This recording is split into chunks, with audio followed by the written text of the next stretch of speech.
Welcome to the Gay Buddhist Forum, where teachers from all schools of Buddhism offer their perspectives on the Dharma and its application in modern times, especially for LGBTQI audiences. These talks are offered freely to the world and made possible by appreciative listeners.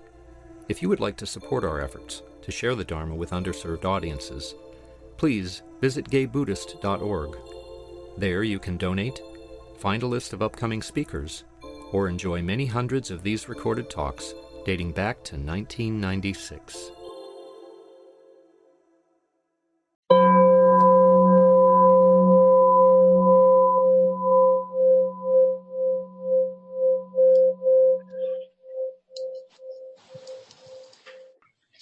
Okay, welcome back, everyone. Prasadachitta is our teacher for today. Prasadachitta discovered an affinity for Buddhist philosophy and practice in his late 20s and shortly after began practicing at the San Francisco Buddhist Center. He was ordained in Goyoca, a retreat center in Spain, in 2011. Since then, he has become the co-chair of the San Francisco Buddhist Center. He now lives at Dharmadhara, a retreat center and community in rural Northern California. And it's all yours. Thank you, Grisha. Hello, everyone. It's really nice to be here with you. I'm only able to see 3 of you at a time, so I scroll through and wave at everybody. I'm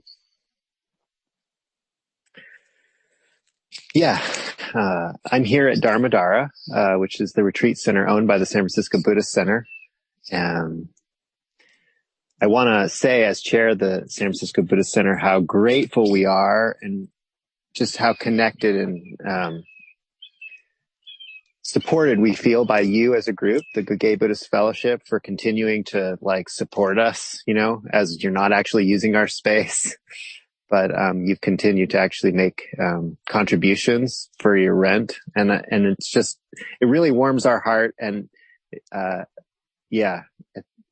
I was really happy to see that you guys are using our shrine for your virtual event. I still do meditate in that shrine room regularly when I do visit the city. So there's something we're sort of keeping alive, and you guys are helping us do that. So I'm very grateful. Thank you.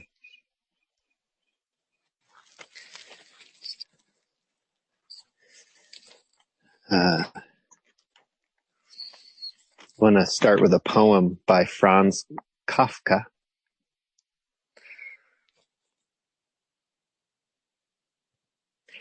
You can hold back from the suffering of the world.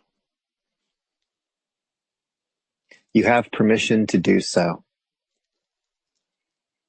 And it is in accordance with your nature. But perhaps this very holding back is the one suffering you could have avoided.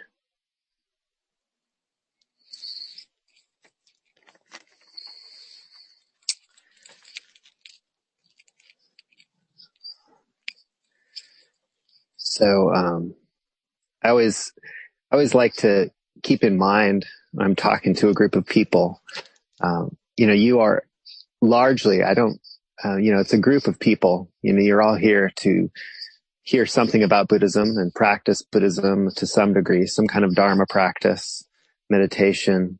I want to appreciate that, you probably have heard Dharma talks of all kinds. I know that I've come to a lot of Gay Buddhist Fellowship events and heard a lot of wonderful Dharma talks. And so, so what I'm about to say today probably is, it's almost like it's just going to be a basic Dharma talk, but it's, for me, so important to just keep coming back to, it's not a complicated teaching in a way. And I think in a way it's helpful when it is simple, because we keep applying the simple practice again and again and again. And I'm hoping I can convey it simply. I do have a habit of making things more complicated than they need to be. And the way it was taught by the founding teacher of my tradition, the Triratna Buddhist Community, is that it all starts with the Buddha. It starts with the experience of the Buddha. There's just this idea that he woke up. The Buddha is this being who woke up. And we ask, well, what did he wake up from? And he woke up in a way that he became free. He became free of the vagaries of life in some way that he's trying to communicate. It's like, as a person who's, wanting to go, the traditional term is going for refuge. We want to go for refuge to the Buddha. This may not be a language that you're interested in, but it's a very, very, widespread one and ancient one within the Buddhist tradition, that we go for refuge to the Buddha. It's a kind of fundamentally religious act. It's old language from ancient India, and actually to some degree contemporary India. The idea that there's some teaching, some guru, some way of being in the world, some understanding of the world that brings you, that creates refuge for you, that you go for refuge to. And somehow the Buddha's waking up represented a refuge. Like, he became a refuge through his waking up. They, he, she became a refuge.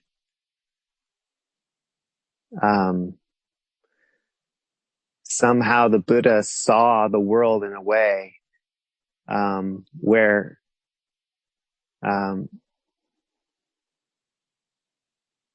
she realized that the appropriate way for the mind to be is even-minded, calm, compassionate, kind, mutually joyful, somehow imbued. So there's this even-mindedness imbued with this compassion, loving kindness, and sympathetic joy, mutual joy. And so followers who met the Buddha, I shouldn't say followers, people who met the Buddha and started learning from the Buddha and realized the Buddha's wisdom through her words, didn't just think, yeah, those words are true. They also recognized, they could see that the Buddha realized something that just released the mind into what it was clearly even-mindedness, was clearly kind, was clearly sharing in the joy of the world. Like, they may not have been able to put those words to it, but it made them want to go for refuge. It made them want to say, oh, whatever it was that I thought was most important about the world and life before, actually, whatever it is you have realized now I recognize is what is truly worthwhile. So there's this act of going for refuge where one imagines and recognizes, or perhaps sees it in another being. Maybe you have a teacher, a Buddhist teacher. Maybe you just have a Buddhist friend that helps you see it. Maybe just your imagination of the Buddha from reading about the Buddha helps you see it. For me, just the notion of even-mindedness imbued with loving kindness, compassion, and mutual joy, like that image of a mind freed in that way, is what makes me go for refuge. It is what I go for refuge to and in, and it is what informs my practice. So the Buddha somehow became free of the vagaries of pleasure and pain, praise and blame, fame, dishonor, gain and loss. So there is this, we call this samsara. So there is this idea that there are these cycles that we're sort of trapped in that mostly have to do with self-centered thinking that just tries to make the world comfortable, tries to avoid all the pains of the world. And we forget how unavoidable they are. We just forget. So in a way, we kind of go for refuge to the idea that we can somehow get the right reputation or avoid pain or, get the right things to make everything just right, or hang out with just the right people. when like the world kind of doesn't do that. We just can't control it all. We can't control the world. I mean, I live at a retreat center that's incredibly pleasurable a lot of the time. It's such a beautiful place. And then, and then there's just a month of fires that creates all this anxiety, and the sky is full of smoke, and can't leave the house without like getting our lungs full of smoke. And, we just can't control it all. So so going for refuge is like something reliable. In our tradition, the Triratna Buddhist tradition,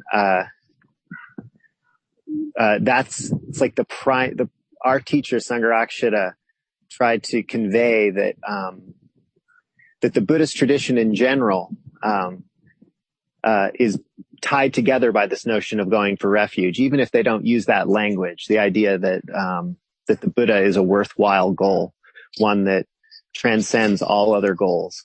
Other goals may fall within a Buddhist life, like, having a nice house, taking care of your friends and your family. The idea is all of that can be an expression of the awakened mind. It can be an expression of either having the awakened mind or pursuing the awakened mind. Some of you may have heard, the notion of bodhicitta, the will to awakening for the benefit of all beings. So there's this idea that there's a holistic going for refuge, one that, through practice tries to include everything in this, cultivation of an even-mindedness that is kind, compassionate, sympathetic in the joy of others. Yeah. So it's sort of like the practice there are a lot of practices that flow from that to cultivate these qualities. But there is just the inspired imagination that says there is a mind like that. And if I can look within everything I do, to see if that's how I'm expressing my life, that I want that for myself and others. I want that even-mindedness that is kind and compassionate. I want that for myself, and to have it for myself is something that I recognize also brings it out in others. So it's not just for myself. It just can't be. By its very nature, it just can't be for myself. This is all what was taught by Sangharakshita. And the idea is, so my ordination is really just a community of people who go for refuge together. And all Buddhists, in a sense, have going for refuge at the core of their practice. And that's how Buddhist practice can be so diverse. It can be very diverse because it's at its core, it's looking to have the Buddha's awakening manifest in the world, benefit people.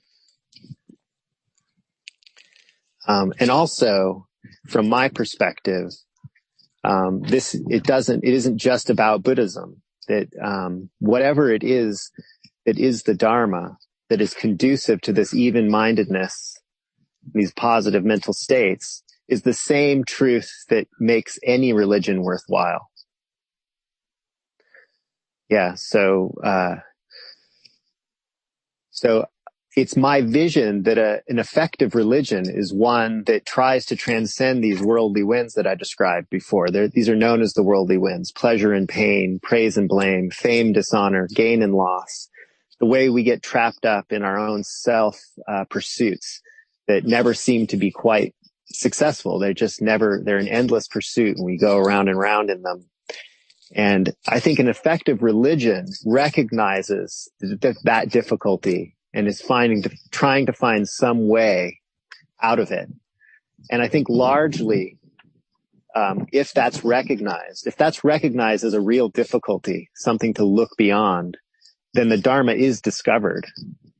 I think there is a tendency to discover the truth that does help us go beyond these worldly winds. So that means that I include in my notion of going for refuge, all those beings, whether they're, Muslim, Episcopalian, Catholic, Judeo-Christian, Jewish, Whatever religion I come across, rather than viewing it from the perspective of what their views are, I view them from the perspective of, are they looking to liberate themselves in a way that goes towards the mind that is even, kind, compassionate, conducive to sympathetic joy, mutual joy, joy in the joy of others?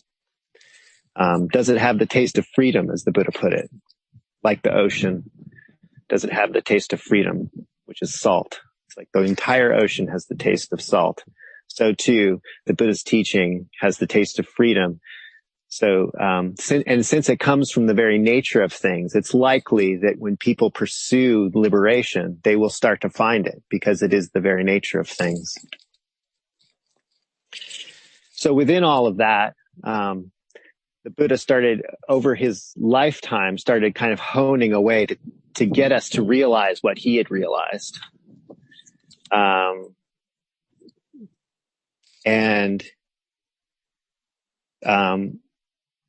Broke it down into 3 basic categories. Sometimes it's broken down into 8. But I like the 3. The 3 are simple. Probably all of us are familiar with it. Ethics, meditation, and wisdom. So, generally that list starts with ethics, because there is this idea that, this even-mindedness that the Buddha woke up to.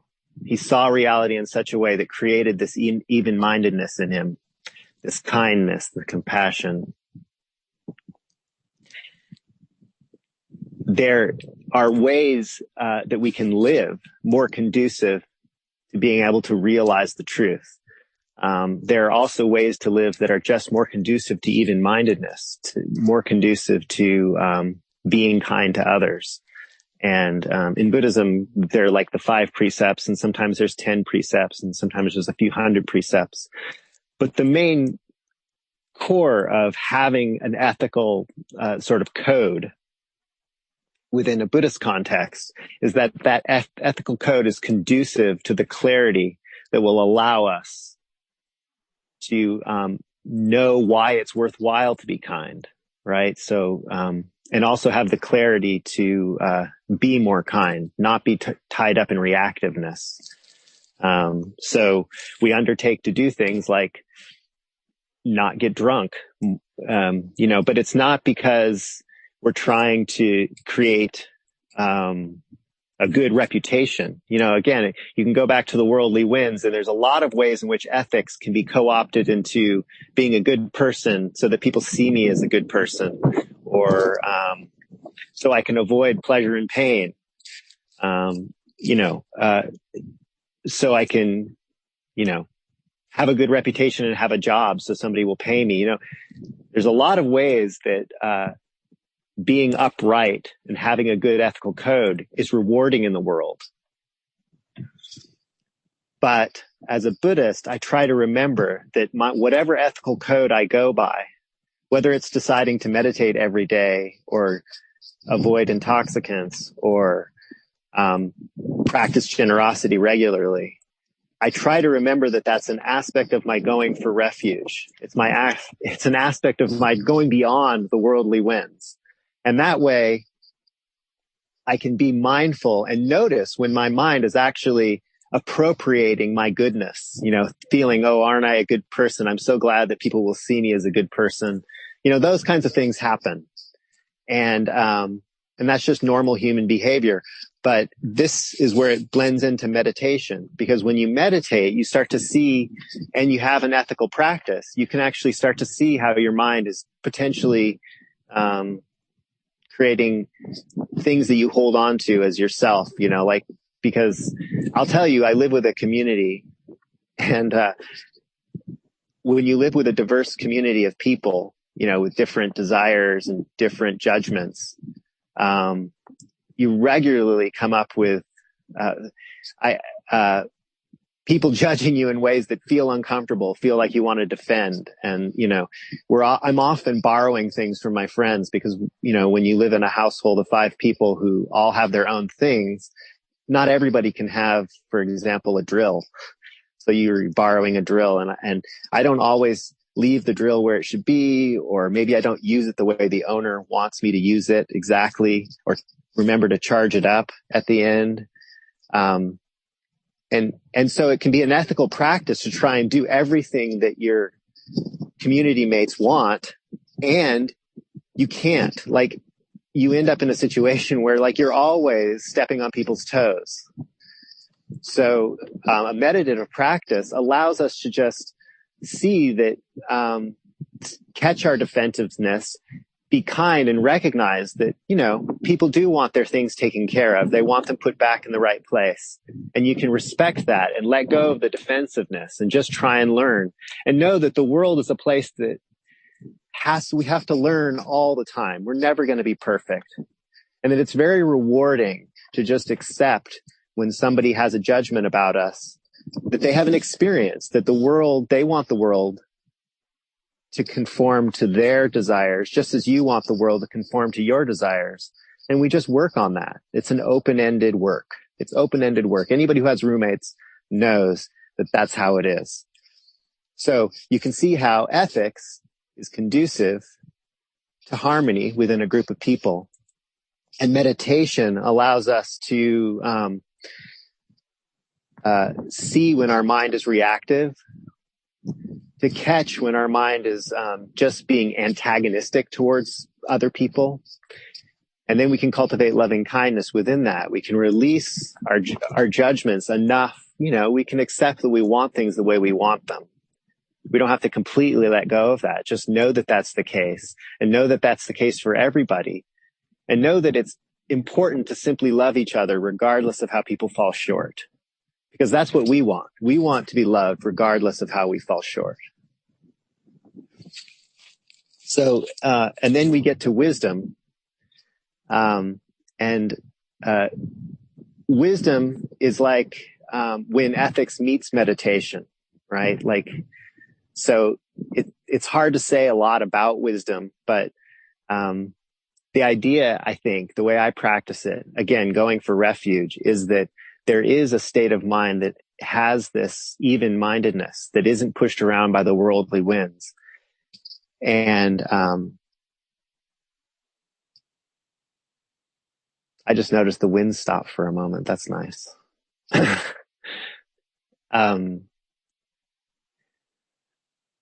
So the idea being that we can get caught up in making our mind perfect, and we can get caught up in making our actions perfect.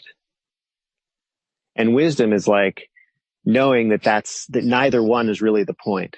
We're not trying to just be internally perfect or externally perfect, but know that conditions are constantly changing, that whatever might seem perfect right now is never perfect forever.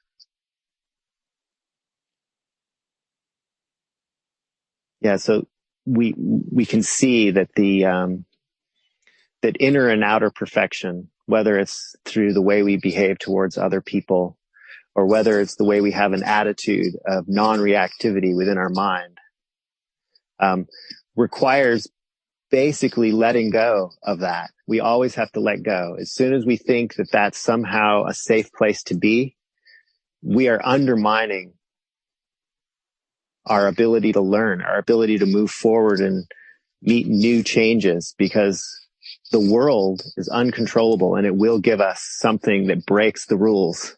It always breaks the rules. The rules are always changing. So it's not self. It's unsatisfactory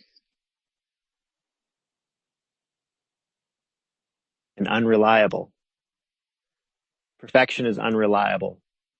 Even if you perceive it, there could be something you think is perfection. You might really be getting on with your flatmates really well. Your mind might be really happy, and that too will change. So these, the ethics, meditation, and wisdom, they have practices connected to them.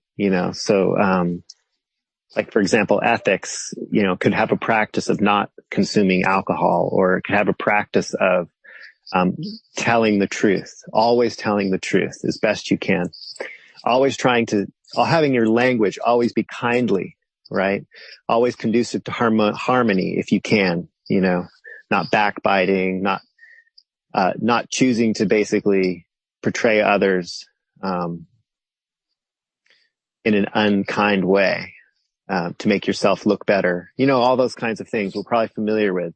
So those are ethical practices.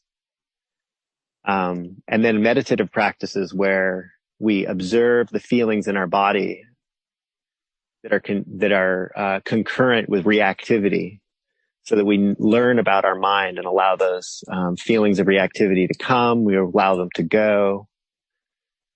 We allow our mind to have a space where we can cultivate loving kindness, so we can reflect upon the shared difficulty we have with others. We know, just as I have difficulty with others, so too others have difficulty with me. And we try to find a way to be well-wishing within that kind of space. So those are meditative practices to make the mind more equanimous, more loving. And then we have wisdom practices where we contemplate that everything is changing, that this body too will pass away, that all the things that we rely on come and go, that everything is conditional, everything is very specific. Our whole experience is always changing, dependent upon very specific conditions, none of which we can have total control over. So those are practices, but then there's an aspect of Buddhist teachings don't just teach that these practices are what we do, but they also point to realization, right? So they're twofold. We can just be doing the practice without the realization, and they point to a realization. So they point to the Buddha's experience, but they also point to your experience when you wake up, because we all have potential to wake up in each moment. And every moment has its own flavor of waking up that is concurrent with whatever experience it is you wake up to. Whether it's the cold wind, whether it's the incredibly dark, foreboding, smoky sky with the sun that you can barely see, and the anxiety of not being sure whether a fire is going to come over the ridge at any moment. That can be woken up to as well. And that's the realization aspect. So we can practice things like trying to feel our breath as we're being anxious. I've spent a lot of weeks being anxious up here. So I'm that's on my mind. And feeling my breath as I'm like, okay, like we could lose everything. We could lose all this beautiful retreat center we built at any moment. Not at any literal moment, but like on any given day, the wind could shift and we could just lose everything. And Buddhist practice says it's valuable to actually contemplate that, to be with that difficulty. And then there's the realization aspect, which is where, and this has been my experience, where when awareness meets that difficulty and accepts it, there is a kind of love that doesn't get rid of the difficulty, but really makes it bearable. It really does. And I think it's true of all the difficulties, I think it's why it's so valuable for us to contemplate the difficulties of other marginalized communities, in the United States, or I should say marginalized communities. Like, one of the things we like to think about here at the retreat center is that this is, that this is and was Pomo land, that there still are, native communities around here, although very small, that were nearly wiped out 100 years ago. Virtually starved to death in the late 1800s. And this land provided for them. It provided for their entire way. The society that I'm a part of simply bulldozed an entire people, right? And, I don't have to like fixate on that, but like incorporating that in addition to the fact that we might lose the retreat center any time from a fire, like just allowing my mind the space, the breadth and the depth to include the difficulty of others. To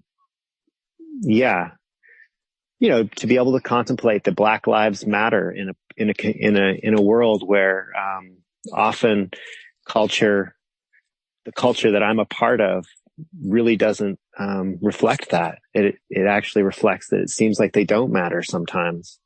That our police forces also are not completely conducive to them having a liberated a life where they can pursue what our country promises: life, liberty, and the pursuit of happiness. And so I'm just kind of pointing out that I think that there is a value. The first noble truth is the truth of suffering. And there is a real value in contemplating suffering and having it within the context of going for refuge. To go back to my first point, there's this simple going for refuge, keeping in mind that we're looking for a mind that is even. That means that it doesn't avoid the difficulties of the world, that is compassionate, which, arises from those difficulties, that is ready to perceive joy and be sympathetic with that joy. And that all of that is a kind of kindness. And to do that, we don't turn away from the world. We neither reject the world and ourselves, nor do we accept the world as it is and accept ourselves as we are. It's something more than that. So, I just want to say going for refuge is all of that for me. And sometimes I can say a lot of words about it, but it's actually a very simple movement of attitude towards the world and towards myself and my relationship with other people. So I'm just going to stop right there. That's my talk for the day. Grisha was going to let me know when I had 5 minutes left, but I told him I'd probably stop before that was the case. Well, I was just about to give you a warning in 1 minute, so you timed it perfectly. So Grisha's going to call on anyone because I can't see everybody.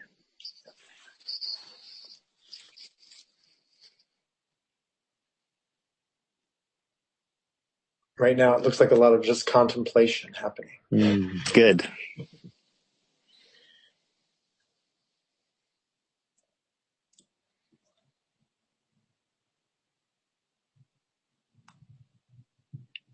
I'd like to say something. Thank you so much for a great talk, for a provocative talk about, the simplicity of the practice of actually just striving for this mind, for this mind of equanimity and free of the influences of the worldly winds. I love that phrase, the worldly winds, and I especially love that it was windy most of the time that you were talking about that. I guess I don't really have a question. I just appreciate your talk. Thank you.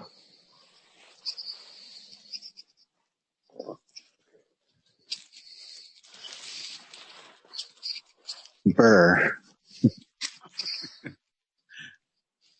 Bob, go ahead. Bob has his hand up. Well, thank you so much, Prasadachitta, because you got me to be thinking about things in ways I've never thought about them before. Excuse me. And amazing, last night, I've talked about my noisy neighbors downstairs. And last night, for the first time, middle of the evening, they start having this loud party with people yelling, screaming, music playing loud, they're singing. I couldn't really focus on anything, even putting in earplugs. I could still hear them. But somehow I resisted a desire for revenge, a desire to stomp on the floor and just scream, stop it. And I don't know if I was in fact following many of the words you were saying early in the talk. I would like to think that, because I really appreciated and enjoyed the approach to life that you were discussing. Because I had in some ways I knew I couldn't gain anything by expressing my anger. But at the same time, I think even at the time, I knew there was some wisdom in not expressing it. And I think that's part of what you were talking about. Is wisdom in just having wisdom. So thank you. I'm sure the mood and feeling from your talk will come back to me often. So thank you again.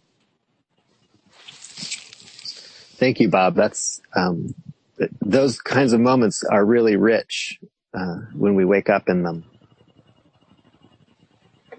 Chris B has his hand up. Go ahead, Chris. Thank you for your talk. I guess what stood out for me was just the practice of kindness. And sometimes we, which includes me, forget to offer that kindness, not just to people that we like and are doing things that we approve of, but to everyone and unconditionally. And that includes ourselves.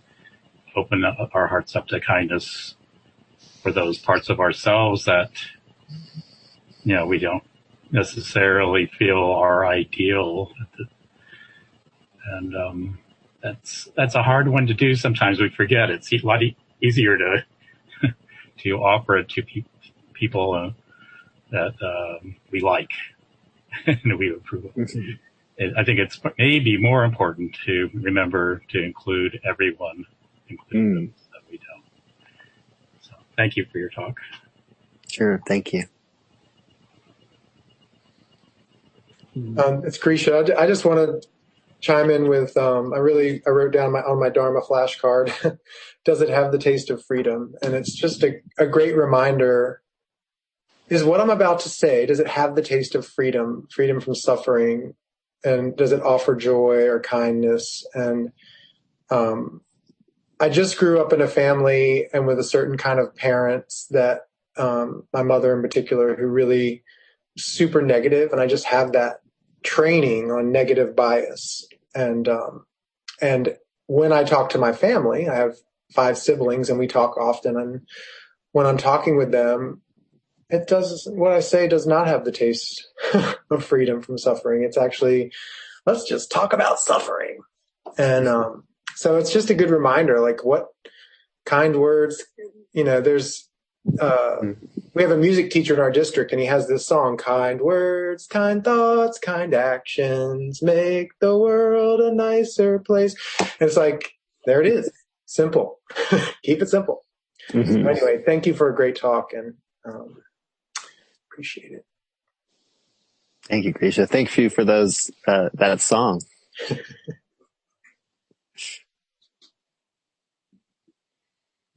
Jim Stewart, go right ahead. Grisha, it's wonderful to hear you speak again. How long ago did you first start speaking to the GBF? Are you asking me, Jim? Yeah. Oh, maybe 4 or 5 years ago, or something like that. Well, it's wonderful to see how your teaching has matured. It actually may have been 8 years ago now that I think about it. Yeah. I like it. That's just wonderful. It's wonderful to have you on our roster of teachers. So, and it's wonderful with those trees behind you. How many people does your retreat center hold in the woods? The shrine room itself can hold up to 30. The retreat center itself has 18 beds. So I think we had decided that if we have outside groups, we would tell them that it would be more comfortable with 12. Our particular, inwardly, our group actually pushes it up to about 30, but we also have a community house that's nearby. where we have extra rooms. Mm-hmm. So, but yeah, basically, if people want to camp, we can have like maybe 25, something like that. Great. 18 beds. All right. Thank you. And thanks again for your wonderful talk.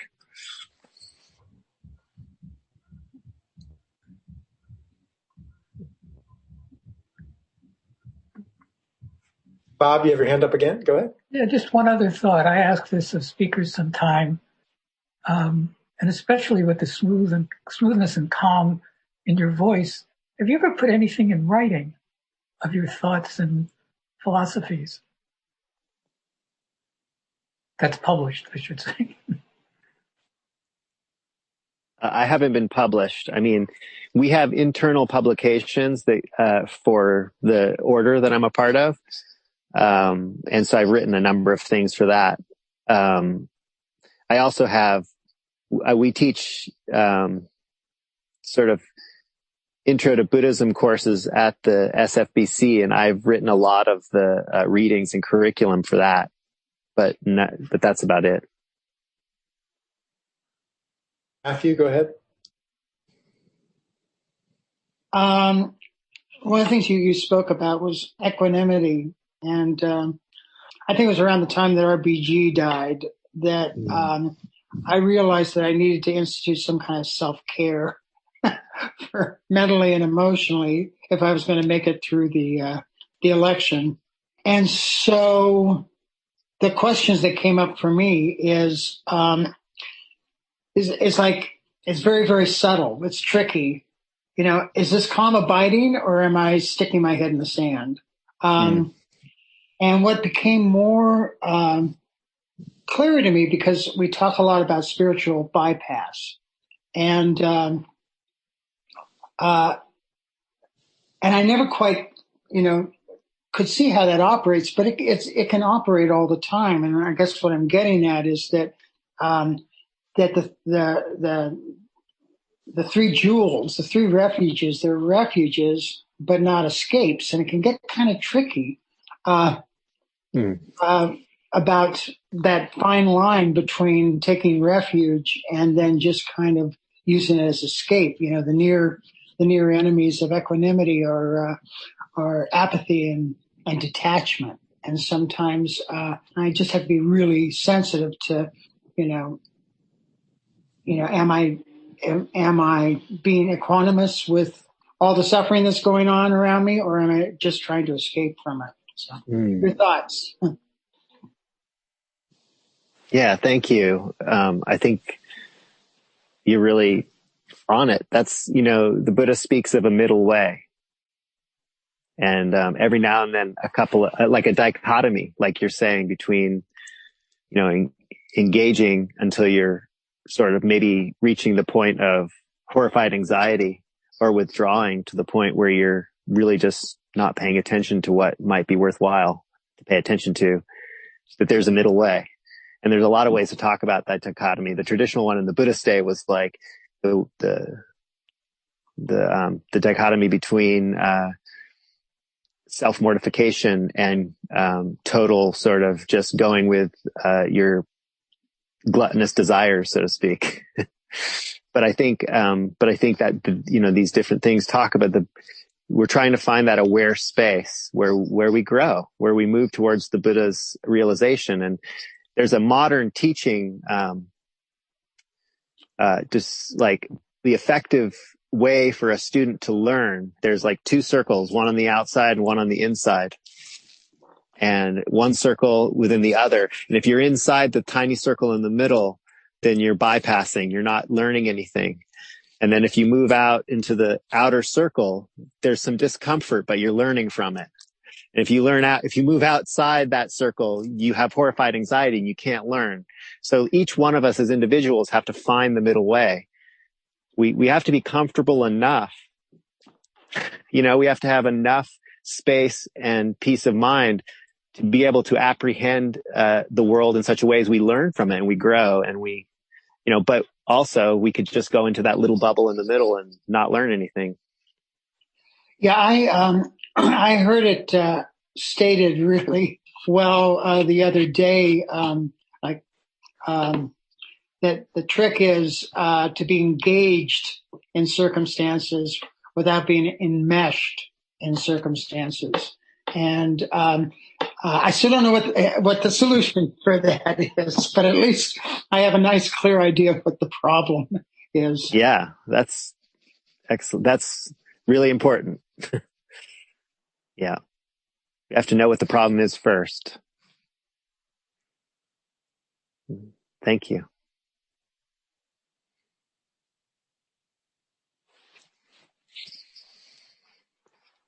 I'd actually, I'm not sure how much more time we have, Grisha. We have a few minutes. Yeah, it's 11:53, and we try to wrap up by 12. So, yeah. Okay. Yeah. So that means we have some time. I have a short. I know how it is on Zoom. I have a short, and I know that you guys have your closing. I don't know how you do it on Zoom, but I have a short, what I would call morning puja, but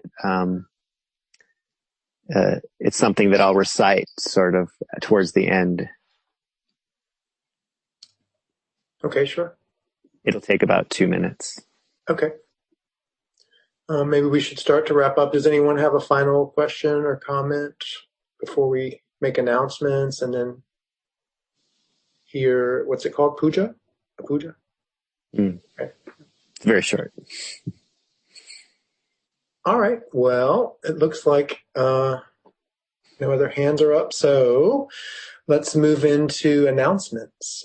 Our speaker next week will be John Martin, who teaches Vipassana, Metta, and LGBTQI-themed meditation retreats.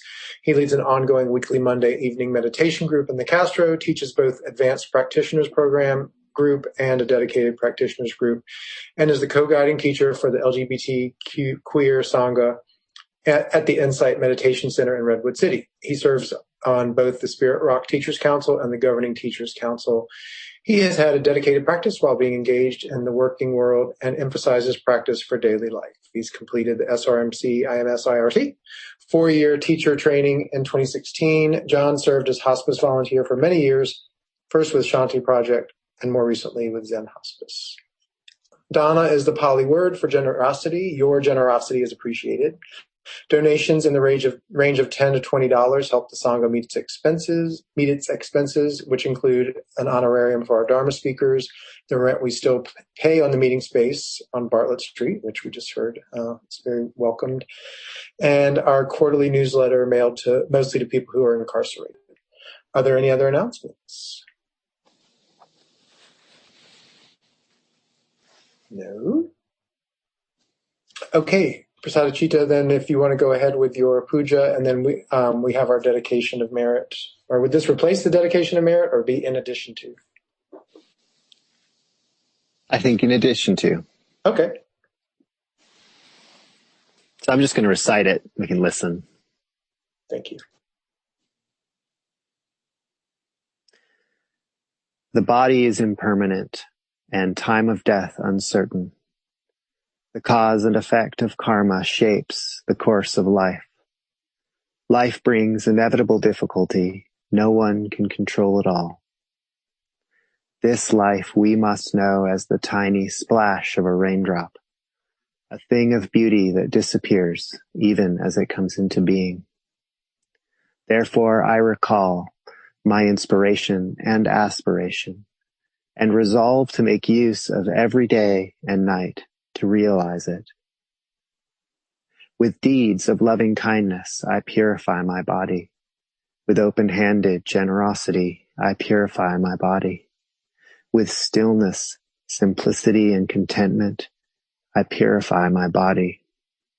With truthful communication, I purify my speech. With mindfulness clear and radiant, I purify my mind. May all beings enjoy happiness and the root of happiness. May they be free from suffering and the root of suffering. May they not be separated from the great happiness devoid of suffering. May they dwell in the great equanimity free from craving, aggression, and delusion.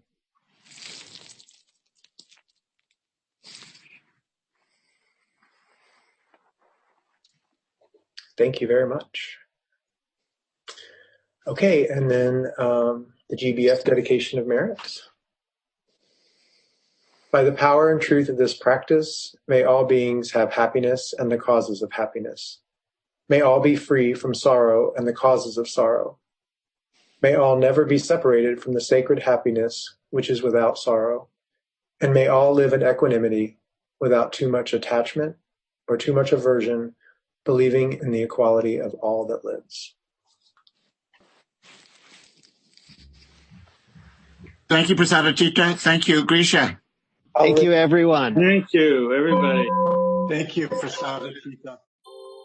Thank you for listening to the Gay Buddhist Forum. If you would like to hear several new talks per month and be notified of upcoming speakers so you can participate live, please subscribe to this podcast, like us on Facebook, and join our mailing list by visiting gaybuddhist.org.